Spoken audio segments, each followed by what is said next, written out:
website, so I'm going to hit record. So now's your chance to check out if you don't want to be recorded. So we are going to get started today. Our NCDEA is a national organization for conservation district employees.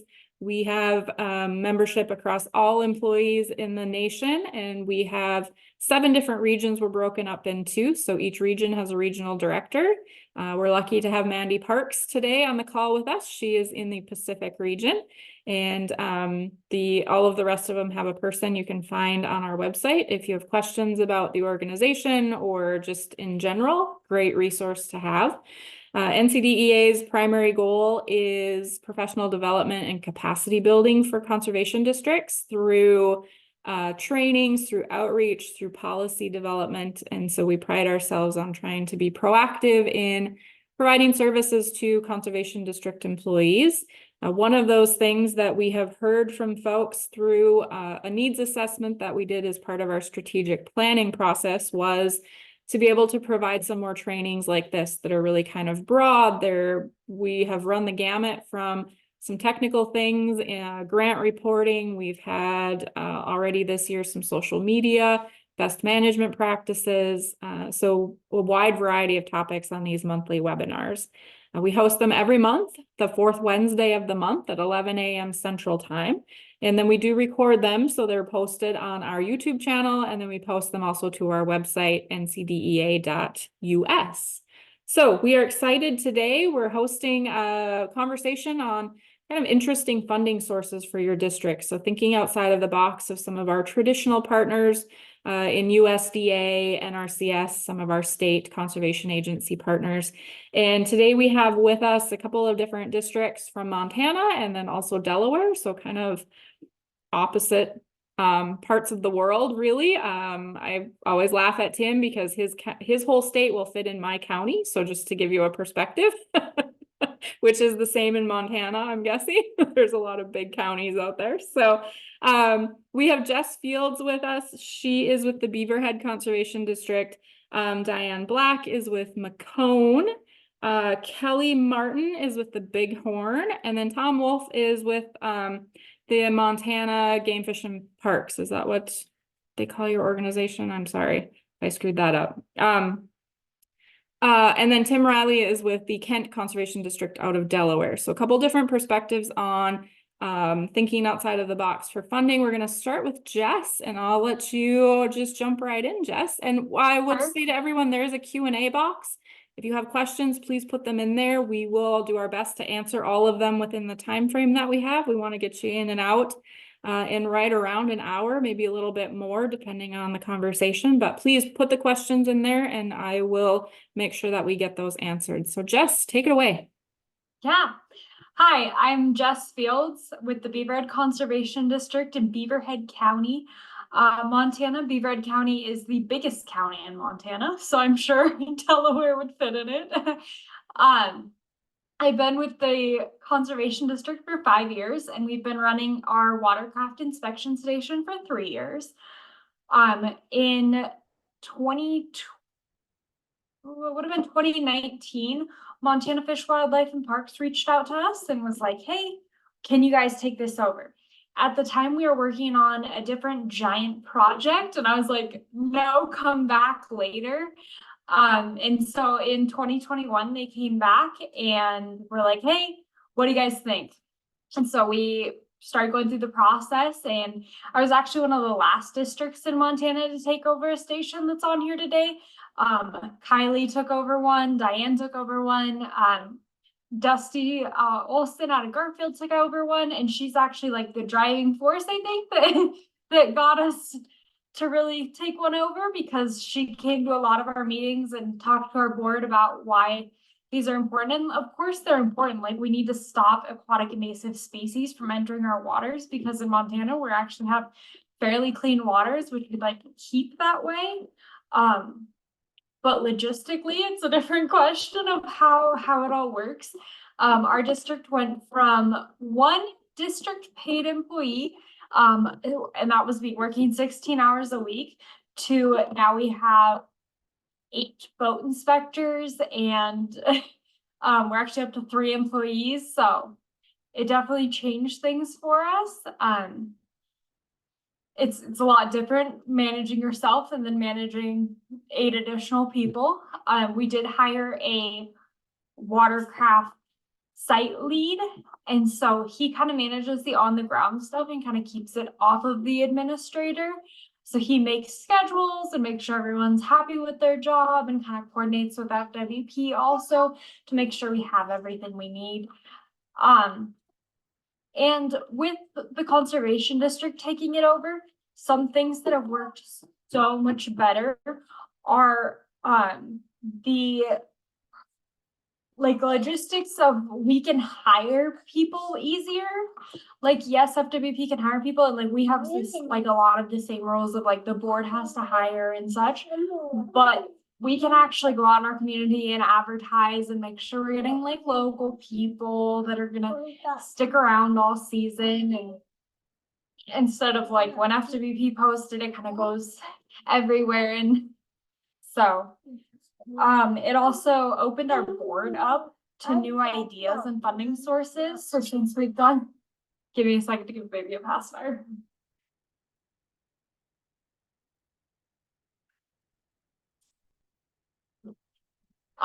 So since we have done this, they've actually been more willing to take on other things too. So since this, we've had a cheatgrass position open up where they map and spray cheatgrass in our county. Because this really opened us up for funding.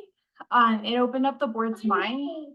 It opened up the board's minds, but also gave us additional money because so we have an over $200,000 grant to run the station, and then that has a 10% admin fee. So we make about $20,000 a year to spend on other projects, which is super helpful. We can also pay a lot better than FWP can. We get given this, okay, here's your not to exceed amount. And then, you know, we decide how much we can pay inspectors. And with that, we've had a lot of luck because we can pay a little bit more than FWP. So we get a better quality of inspector because of that. We pay them better, and so they've stuck around. Our station before we took it over was actually having a hard time keeping employees, and since we've taken it over 3 years ago, we have had 6 employees that we've had the entire 3 years. So we've really done a lot better with employee turnover. We can also kind of adjust our pay based on the area. So like in Beaverhead County, you know, we don't have like a good paying job is $18 an hour, versus if you look at one of our sister stations that is like close to a mine, a good paying job is like 20 an hour. So like we can adjust what we pay for the area and really help, because FWP just does one blanket amount. So they pay all of their inspectors the same thing. And as we all know, cost of living is different in every part of the state. So this has really helped kind of adjust things more locally. The other thing is they couldn't really work with part-time employees, and they couldn't work like with students so much because they couldn't adjust the schedules enough, because one person was managing like 5 or 6 stations. So they just didn't have the time to like specifically adjust each schedule to each person. So we were able to adjust the schedule so we can have college kids, and college kids, their schedules work out great because they're available all summer when we need them. And then when we don't need them as much in the spring and fall, they just work weekends. Make a baby pasta.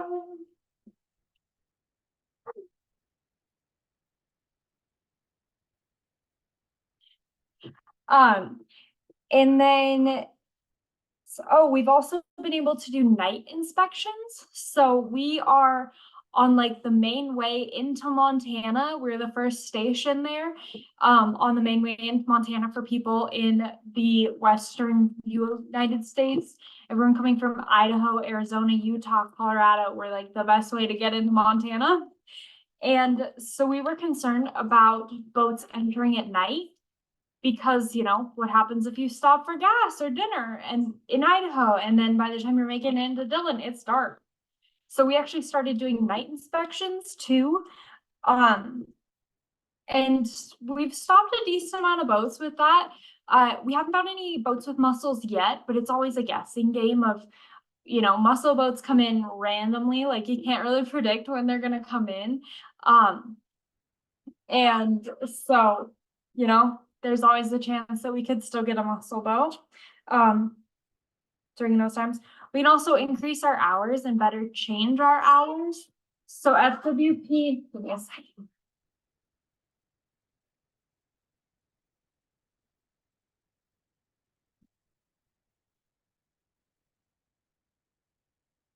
So FWP bases their hours like across the state, but as I'm sure most people know, it doesn't really work because like there's some areas that no one's gonna come through after 5 p.m. Or they're gonna have a lot of people come through at like 9 p.m. when the sun goes down. So it's nice because we can kind of change our hours and adjust our hours to better fit. And then logistics wise of it, FWP handles all of the protocols and procedures. So they do all of our training. Montana Fish, Wildlife and Parks. Montana Fish, Wildlife and Parks handles all of our training and stuff. So they organize that, book hotel rooms and tell us, you know, everyone's got to be in this town at this time, and we do 2 days of training and go through it all. And then they have an employee that like comes out every now and then and make sure we're doing everything right. And they organize like secret shoppers and such to come out and make sure that everything is going well. It's also helped the local economy quite a bit. Because we're creating local jobs. And yeah, and it offers districts quite a bit of flexibility. So like I went from 16 hours a week to now I'm like 35 in the summer. So it's definitely increased our capacity and our flexibility with everything. So I covered everything a lot faster than I expected.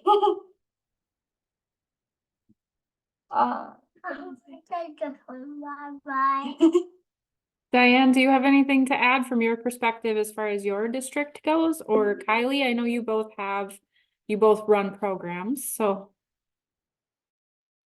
Yeah, everything that, Jess said, applies to us.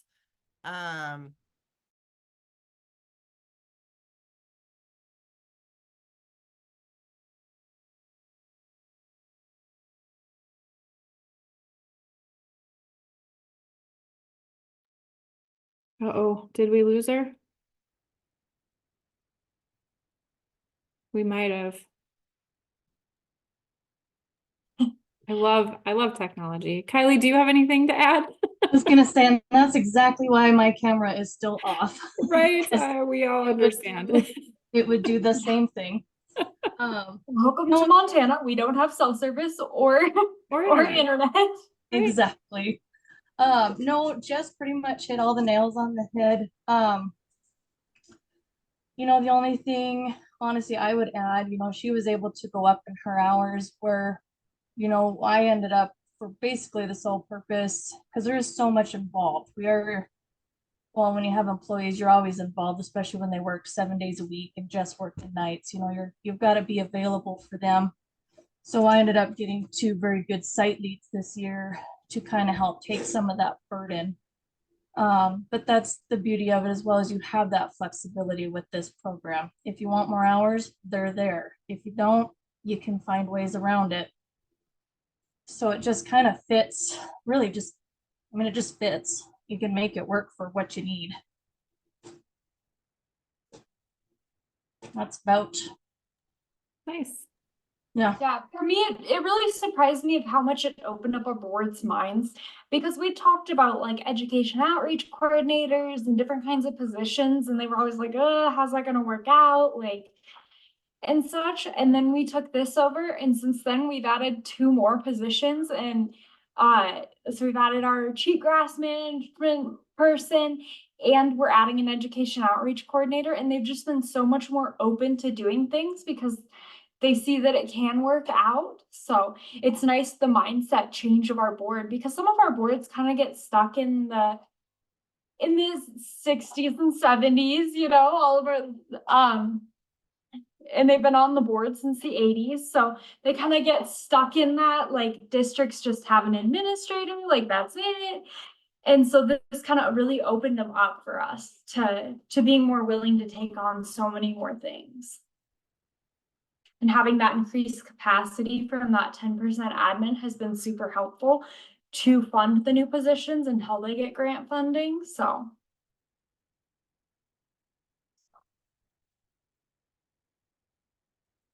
Oh.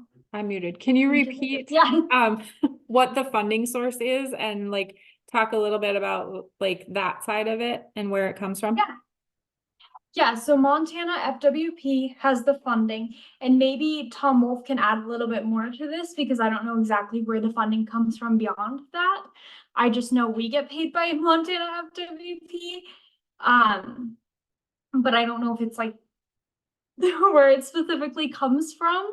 Sure. But it's specific, this program is just to do your aquatic nuisance species. Yep, aquatic invasive, yep, we do our aquatic invasive species stuff. Yeah, and then it has, you know, that 10% that we can use wherever we feel necessary. So we use it on a lot of other projects too, so that's nice. Perfect. Yeah. Well, thank you so much. Sorry, it was so short. Fantastic. Just kind of outside the box. Not all districts are doing that across the country. So just something to think about. And it's like aquatic invasives and aquatic nuisance species are across the entire country. It may look different in each state, what you might be looking for, but it's definitely an opportunity to have a conversation with your, you know, state game fish and parks or wildlife or natural resources, whatever that department is in your states, but to see if there's a partnership opportunity there that maybe they haven't thought about either that could add capacity. And even just, you know, getting out there and being, you know, having your district be out and be present and be talking to people, I think is a huge thing too. So thank you, Jess. So if there's any more questions, if anybody thinks of things as we go, we'll have time at the end. So please put those in the question answer. And we will go to Timothy Riley. He is with the Kent Conservation District. Tim is also on the National Conservation District Employees Association board. He serves as our past president and executive director. So I kind of railroaded him into this, I'm not gonna lie. So just so you all know, in the interest of full disclosure. So Tim, I'll turn it over to you.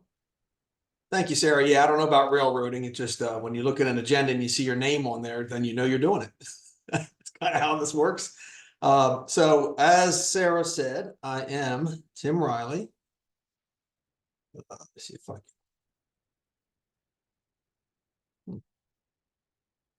Well, I'm going to try to share my screen here. Don't look like I'm going to be sharing the right screen. Let me see. There we go. Okay, now I think I got it.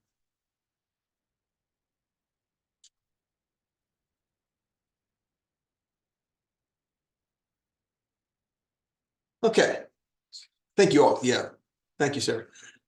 So yes, I am Tim Riley and I am the district coordinator of the Kent Conservation District. And for reference sake, I have been here since October of 91. So been a minute. I want to talk first about a little bit about the conservation districts in Delaware to start, and then try to focus in on a couple little unique programs we have here at the Kent Conservation District. We do have 3 conservation districts, as Sarah alluded to, and others. We are small, as you all know. We have 3 counties in Delaware. That's the Newcastle, Kent, and Sussex. So we have 3 conservation districts. The way our law is set up is we are considered governmental subdivisions of the state. And when it was set up back in 1940, whatever, 1939 or whatever, they set it up that the state law says we will exist, but there's no direct funding for us to exist. And we have no ability to levy landowners, do any of the other things that some of the other districts around the country can do, either through levies or forget what else they're called. But we are, just like everybody else, we are governed by a board of supervisors, and the state law is very specific on how they will be put together. Our board is the 4 elected ag producers from a different quadrant in our county.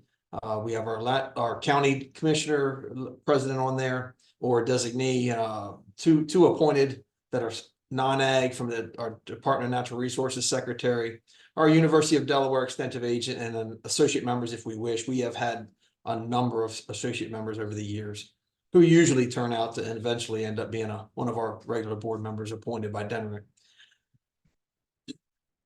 We were the first district in Delaware. Kent Conservation District was established in 1943, and then the others came in 44, I believe. So what I'm going to touch on today is kind of really quickly kind of a little bit of all our programs are, which a lot of the conservation districts around the country have a lot of the same programs we have, some of the partnerships that we have, and then of course how that leads to the funding for us. First, this is a list of the number of our programs. We have a Delaware nutrient management law. So in that law, it literally says that there will be public planners provided for those who can't find private planners. And through it all, we ended up being the delegated agency to house those planners. So we have BMP cost share that comes through our bond funding. We are the delegated agency to get that funding. There's state revolving fund. We are the delegated agency to write the funding applications and such for farmers to get into that fund, or landowners.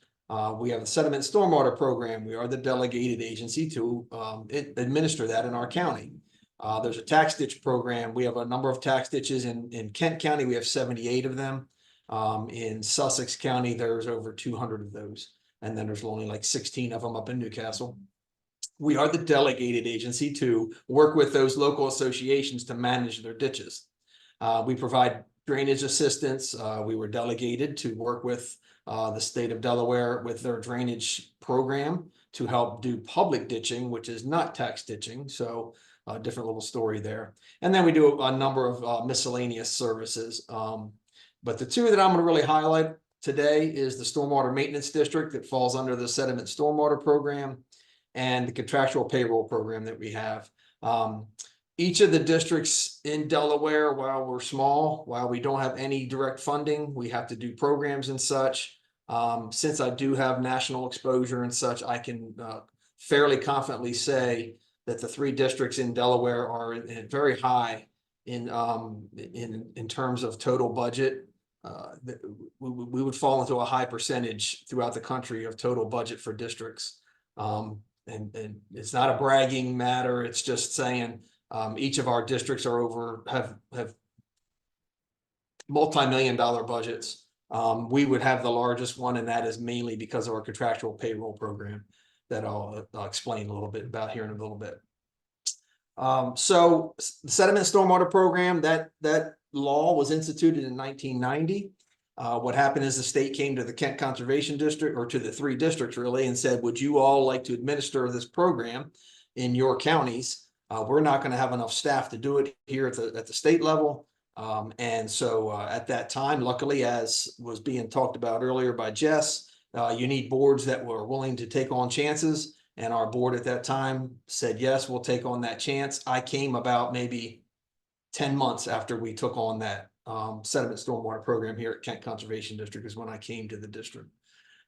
So in that program, we do all of this stuff, plan review and all that stuff on that list you can see.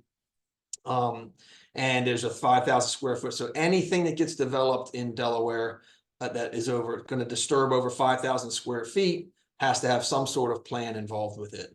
And everything except for state projects like state schools and public post offices and such, everything else comes through us in our office. So we have a fairly large staff. That's our largest in-house program in terms of staffing numbers. just because of all of that work that is involved with it. So we touch on pretty much everything you see in these pictures. Commercial, we have some really big commercials. We have a Walmart distribution center, it's probably our largest commercial site we did.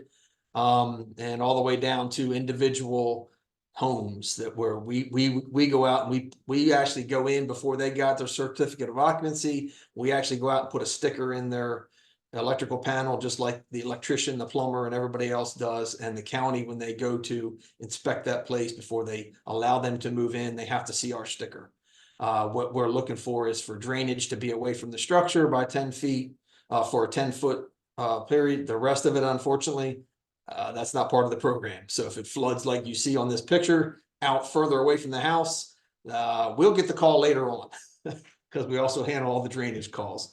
But what I really want to focus on to talk about this stormwater maintenance district that I highlighted earlier, it's a unique program. There's a few of them maybe throughout the country, but not a lot.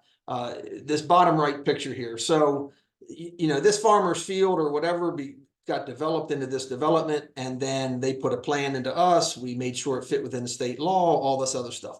Then all of these houses start to be built in there.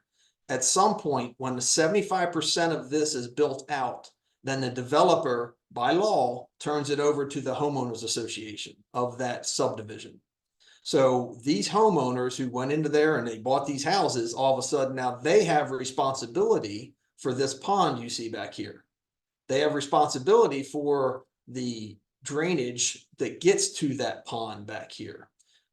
So you're some homeowner, you bought something here, and all of a sudden you're like, wait a minute, that pond's way over there. I live way over here. Why should I be responsible for that? And so that became a real challenge. Homeowners associations became very smart, or landowners became very smart, because the state law said that this will be turned over to a homeowners association. The county laws had nothing in it that said that homeowners associations had to be created within subdivisions. So it took a number of years for that to be figured out. And there were a number of subdivisions sitting out there with no homeowners association. And of course, these ponds turned into, trees growing all in them and all around the structures, and they weren't working properly and all that stuff. So because of all of those challenges, the county did institute a law, a regulation that subdivisions would have homeowners associations. And then later on, they started this Kent County Stormwater Maintenance District. And what that maintenance district does is it allows communities to join this district. There is a small fee. It comes out to generally around $455 a month per house to be part of this maintenance district. That money gets collected by the county. And then this has been through a number of years of iteration and working towards this end. Kent Conservation District became the delegated agency to deliver this program. What it does is it offers an alternative to homeowner responsibility for this long-term maintenance.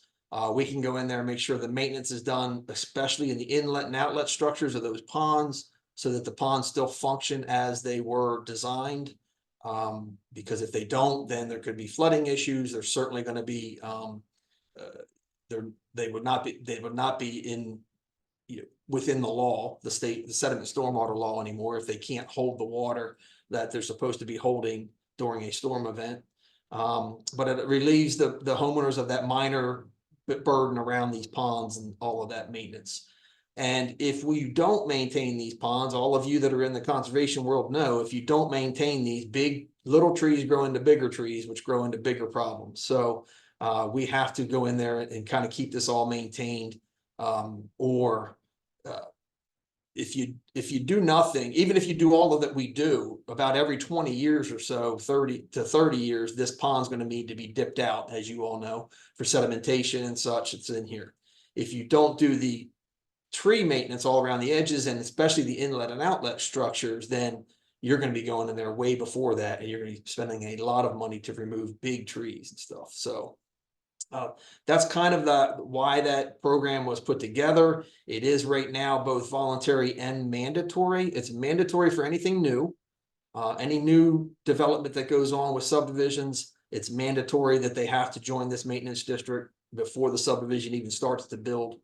For any subdivision that was already out there, before this was instituted, they can voluntarily join, but they have to put a petition in, and that petition comes into this technical advisory committee that you see on this bullet down here.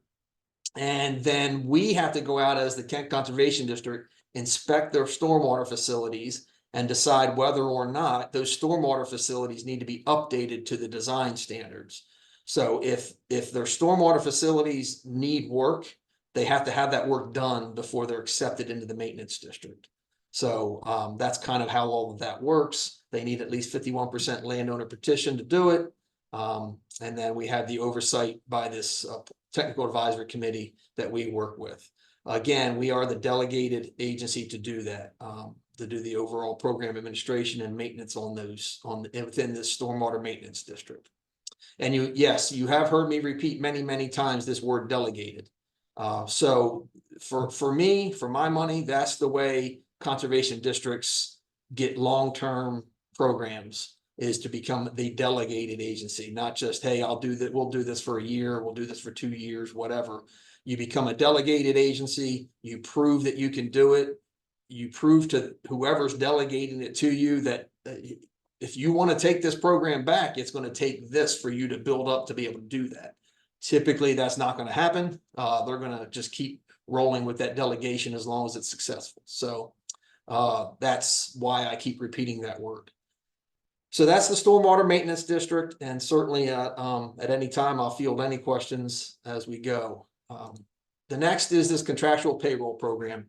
Now, each of the 3 districts, as I referenced throughout Delaware, have high budgets.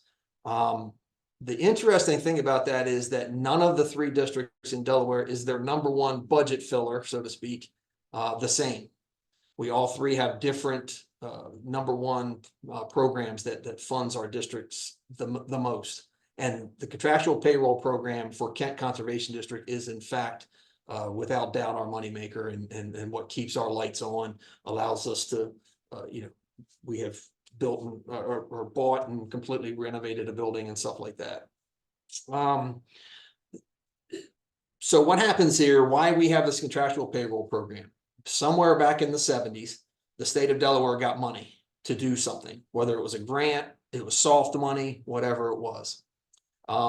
It could have been in the direct bond bill allocation, whatever.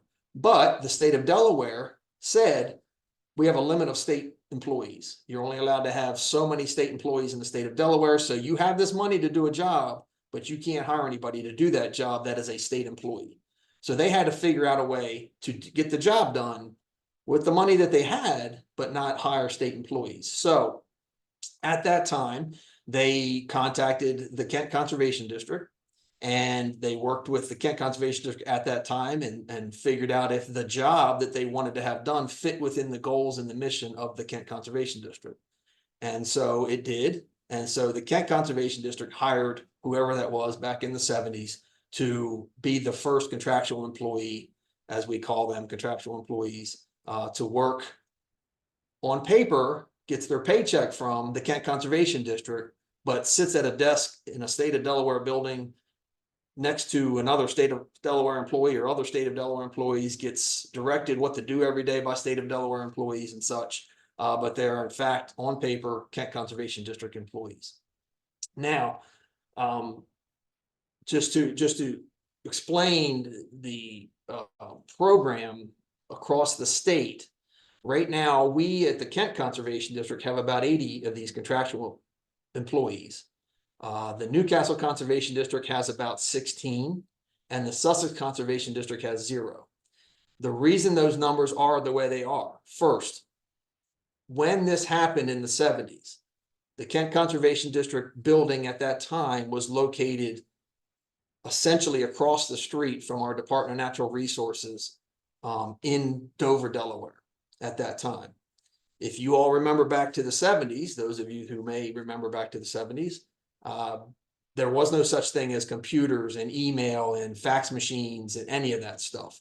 So the paperwork involved with hiring somebody and doing all of that they needed to do to hire somebody, and the daily or the weekly timesheets and all that other stuff was, paper. It was handwritten, probably, maybe typewriter. I don't even know if that was around then. Yeah, I guess it was in 70. But anyway, so they were able to logistically work the payroll and work with this employee and future employees by just walking across the street to the Kent Conservation District and back to the Department of Natural Resources and back and forth. So it all started with the Kent Conservation District for that reason. Later on, once, the advent of fax machines and computers and stuff like that, then the ability got opened up a little bit for the other districts. The Newcastle district has chosen to stay at the level that they are of contractual payroll employees because of the federal mandate on if you have 50 employees or more, that changes what kind of employer you are, changes the rules around FMLA and around whether you have to provide health insurance or not, and those types of things. So the Newcastle Conservation District has chosen to stay below that number between their regular employees and their contractual employees. So that's why they have chosen not to have any more than that. The Sussex Conservation District just decided they don't want to be in the game at all. So they don't want the hassle that's involved, because while it sounds good, 80 employees, multiply that out by at the bottom, I reference here, Kent Conservation charges a percentage fee for the service. So just for round numbers, if somebody gets paid $25,000 a year, and after all of their overhead employee costs and all, let's say that brings that up to $35,000 a year, we charge 10% on all costs. So for that employee that, let's say it's $35,000 a year, we'll get $3,500 for the year, just to manage that person's human resources aspects, answer questions, make sure all the paperwork's done, make sure their payroll's done, all that other stuff. Now, doesn't sound like a lot until you start to do economies of scale, which I have in this future slide. When you multiply it out by 80 here at the Kent Conservation District, and you figure that there's not a lot on the payroll anymore, only making $25,000 a year. So that's why that has become our big money maker here at the Kent Conservation District. And so I'll go through a little bit about what we have to do in order to do this. I'll explain kind of how we get there. These are the services that we provide. First, I get a request for a new position or to replace somebody who has left position. I get a request and I have to approve it or deny it based on our goals and missions. One of the things that we do not do in Delaware, the conservation districts do not do enforcement of any kind. Now, in our stormwater program, if one of the developers that's developing doesn't want to stay within the state law when they're developing, we will go out there and tell them, you need to get this straight, or we're going to have to refer you to the Department of Natural Resources, who then will come out with their guns and badges and enforce the law. So we will advise them on what enforcement action could be taken against them, but we will not be the ones to actually do the enforcement. So we will not take on any contractual employee jobs that are enforcers, let's say. Like I won't have any. I have been requested over the years to have EPOs, environmental police officers, and I've had to turn them down. Said no, we won't take on these enforcement people. It just doesn't fit within our goal and missions. So anyway, so I'll review that, approve, deny, whatever, and then we'll advertise the position on our website. I actually I'm the one who does that, puts it all on the website stuff. We'll be involved with the hiring process. One of the situations in Delaware is that our state of Delaware employees, and likely all of your states, our state of Delaware employees are under what's called a merit system. So, it's literally takes an act of God to fire them if they're doing the wrong thing. But also they have a lot of other protections under the merit system. While we as conservation district employees do not have that. So if you can envision these 80 employees that are out there, they're conservation district employees. They are not subject to the merit rules. Doesn't matter if they're sitting in a building with 180 state employees and they're the only one in that entire building that's a district employee. They're the one employee in that building that do not are not subject or not protected by the merit rules of the state of Delaware. So we have to make sure when they're hiring or when they're interviewing or when they're, you know, sitting down with people, they explain that very closely. So a lot of times in this hiring process participation, I'll go and I'll participate in interviews with any new managers who are doing interviewing. Once I know that manager knows to really explain that to the applicants and really make sure they understand that they're not getting a merit job, then I feel more comfortable not to go to every single interview, as long as that manager knows to really impress that upon applicants. We do the payroll. It literally happens in the office right next to me. Used to have to sign all the checks. Luckily now it's mostly direct deposit. I just sign a few documents. And then we do the benefit management, insurance management.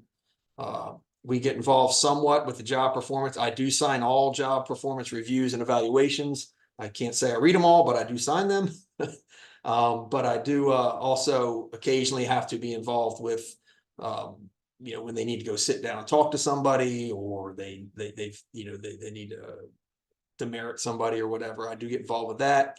I do, of course, sign letters when they have to give somebody a raise, these kind of things.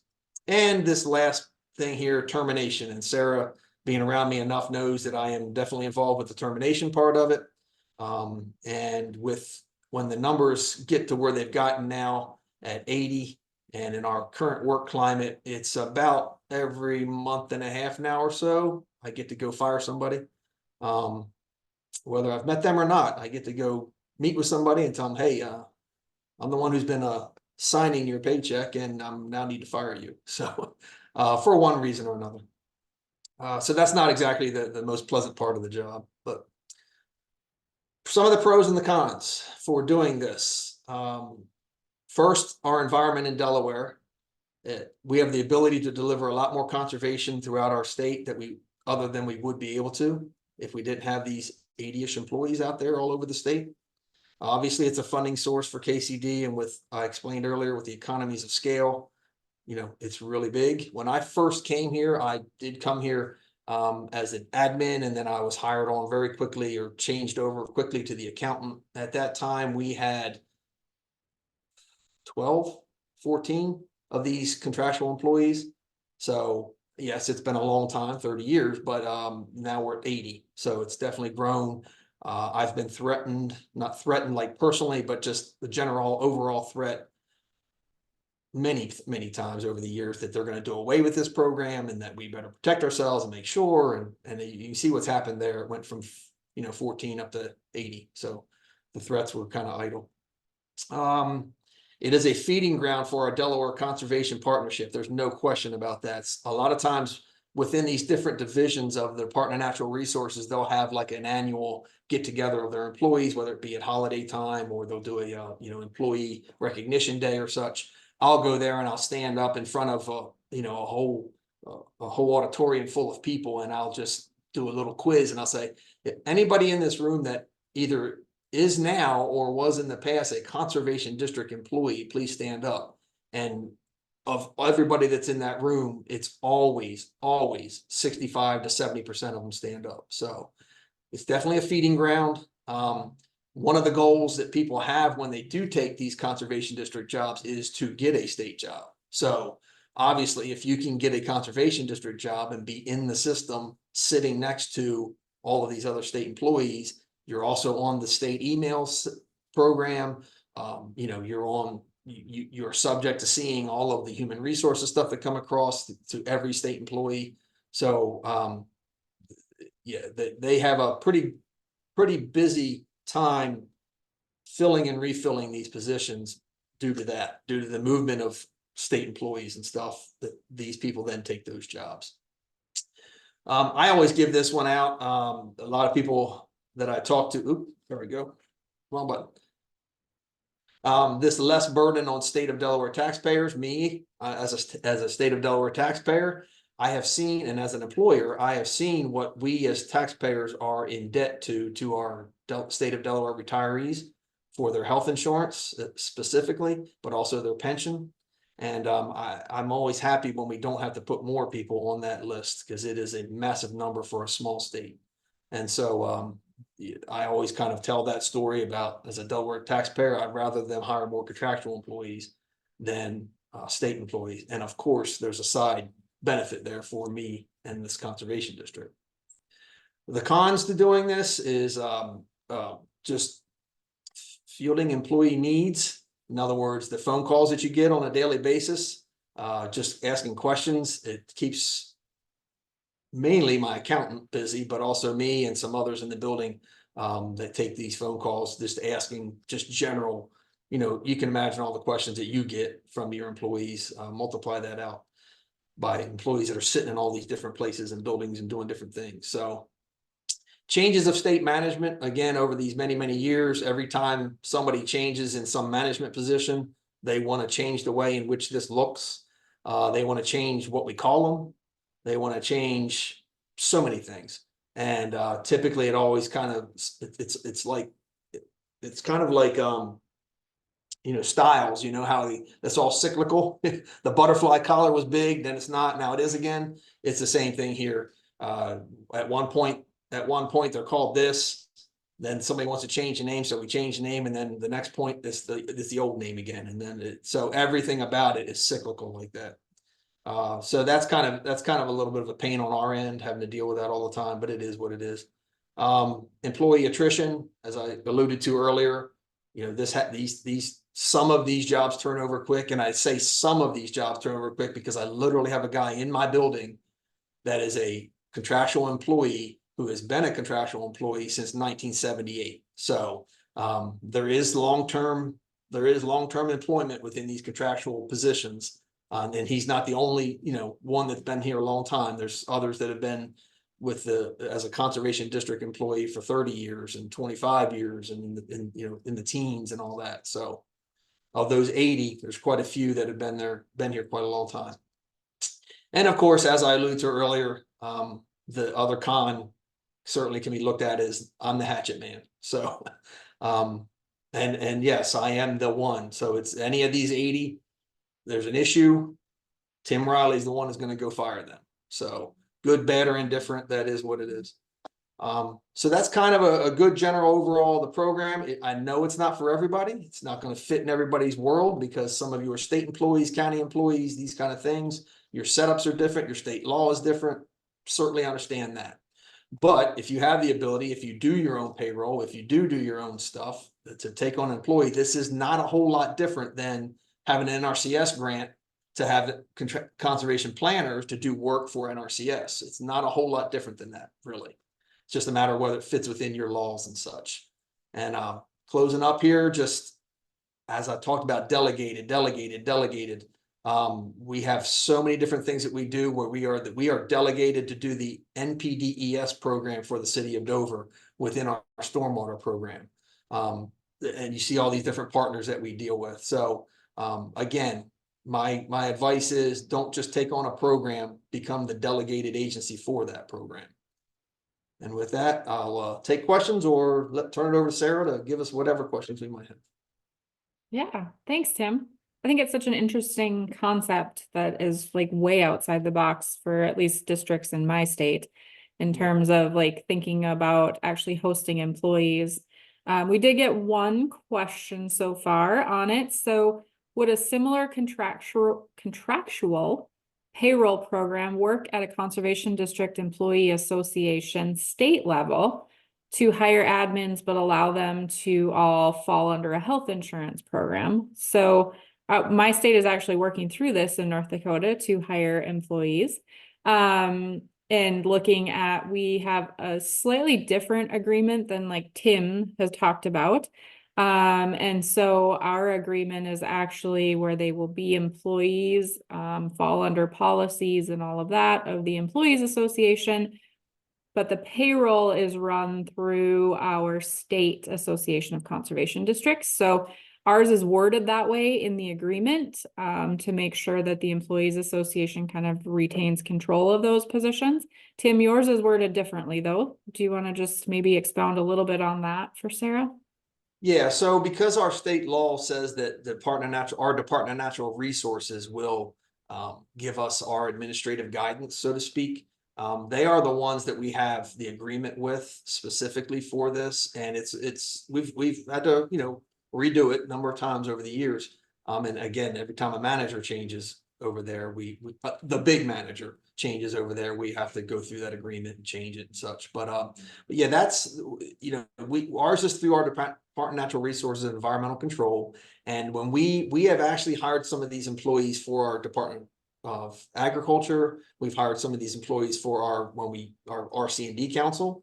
We've hired some of these contractual employees. All of that still has to go through our Department of Natural Resources, Environmental Control.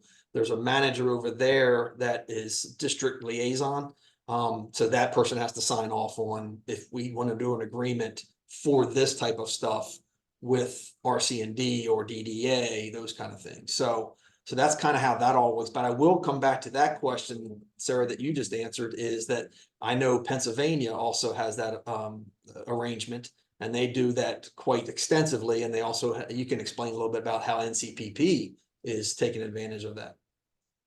Yeah, I think there's lots of options out there for looking at how we can build capacities. And I think it's a struggle for all districts when we talk about insurance and benefits and all of that, especially in today's world where, a single policy or 2 or 3 people is very hard to find something that's cost effective. And so I would be happy to reach out or to communicate with anyone who's interested. You might find my email on our website. Tim, I'm sure, would be happy to. So we'll post all of that as we do the recording. But yeah, I think there's a lot of options out there, and the sky's the limit as far as an agreement, I think, right, Tim? As long as both parties agree on it, and even Jess and anyone from Montana, it's a conversation to have between the partners of whoever is involved. And you want to make sure that the agreements are mutually beneficial, right? Like, don't sell yourself short as a district and be like, oh, we'll do it for free, we'll do it for whatever.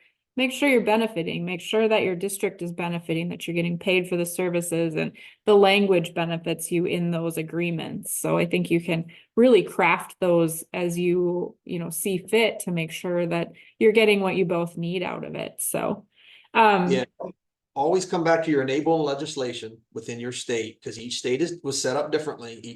The conservation districts in each state were set up differently within their state. And that's why you hear across the country, some are state employees, some are county employees, some are like us. We're none of that. So you do have to make sure it fits within your enabling legislation within your state. But I know that for the state of Delaware, we have hesitated and actually have not for many, many years. There's things within our original enabling legislation we would like to change, but we don't want to open the broadness of our entire state law around conservation district. Because if you try to go in there and open one little piece, you're opening all of it. And there's a lot over here we don't want to be touched, because it allows us so much stuff like this, Sarah, as you kind of just referenced, the broadness. Our state law, when it was set up in Delaware, allowed us that broadness. And we are very hesitant and haven't touched our state law for conservation districts because of that reason. Absolutely. So Tim, how do you pay for the health care for the 80 employees? So all charges are charged back to the agency. So if the Department of Natural Resources wants to hire somebody through us and they get the same benefits. Now, what I didn't touch on is, because we are a governmental subdivision of the state, we are on the state group for health insurance. We're not listed as state employees, but in terms of the pricing and all, we are. So we have like as good a good health program as the state, that kind of stuff. And so, but all costs go back to whoever wants to hire that person. Then we add 10% on top of that for our so nice. Let's see, another question on liability type things. So talk a little bit about, like, if someone wants to sue you for sexual harassment or discrimination, how do you as the conservation district protect yourself when you aren't really supervising or having control over the work environment necessarily? Yeah, so we've had 1 or 2 incidents of that over time, not specifically sexual harassment, but we did have a couple of different, that went too far, so to speak. And we first we try to make sure the managers know that they have to stay very diligent with us in terms of communicating with us. There's something going on, and then we're very diligent on documentation. So they have to make sure they document. So it has happened where somebody has literally tried to take it to court. And so in court, we had that documentation to back us up and everything went fine. We do have insurances for everything. We just met with our insurance guy the other day, and insurances for the Kent Conservation District cost $200,000 a year. And so that's to cover a lot of employee stuff. So that's part of it as well. But again, even that insurance cost is on those payroll bills for the portion that's theirs. I have in-house here about 18 employees. So if I didn't have any of those contractual employees, I'd have 18 employees. Then you add the 80, so I've got about 100 employees. So, but only 18 of it do I have to really bear the expense of. The rest of it gets fed to those contractual agencies, plus 10% comes back. Yeah, I think that's a good point to make too in this conversation. When you're looking at some of these things as far as alternative funding sources, is really looking at all of your costs, right? Like it's much more than just the salary and the fringe, but it's the other associated costs. It's the workers' comp, it's the extra insurances, it's, the admin costs for processing and all of those things. And so if you're looking at doing some of these agreements, or if you have the opportunity to visit, with other agencies to start some of these things, make sure that, like I said, you're not selling yourself short, and that you're figuring all of that into your costs to make sure that, you're not seeing outflows for a program that maybe isn't yours to administer, and that you're actually getting something back that you can reinvest in the district as well, whether that's in capacity through personnel, or it's programs, or it's equipment, etc. But there should be something to benefit your district as well. Absolutely. Awesome. Yes. Not a game I would have any parts of if you couldn't get more for your district. There's no question. And that's one of the reasons Sussex doesn't want to get into it, because they haven't been in it. So to get into it is a big leap. Yep. So.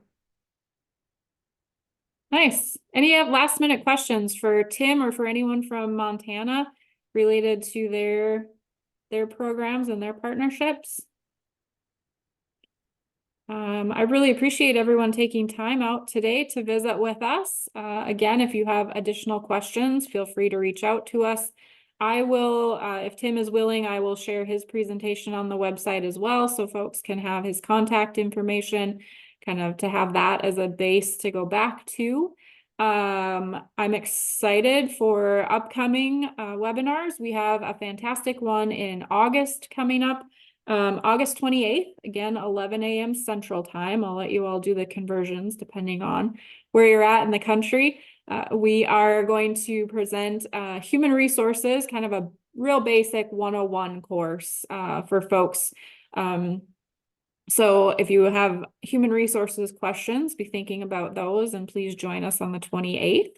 There will be an outreach email that will go out with the registration link. Make sure that you do the registration for the August 28th webinar. And then if you're unable to make it, again, we'll record it and post it to our YouTube channel as well as to our website. So I just want to say thank you, Tim, Jess, Kylie, Tom, Diane, thank you so much for joining us today. It was a fantastic hour of information. Hopefully there was some ideas generated, and folks can go back to their districts and start to think a little bit outside the box on funding and building capacity. So thank you all very much. And everyone, have a great rest of your day. Thank you.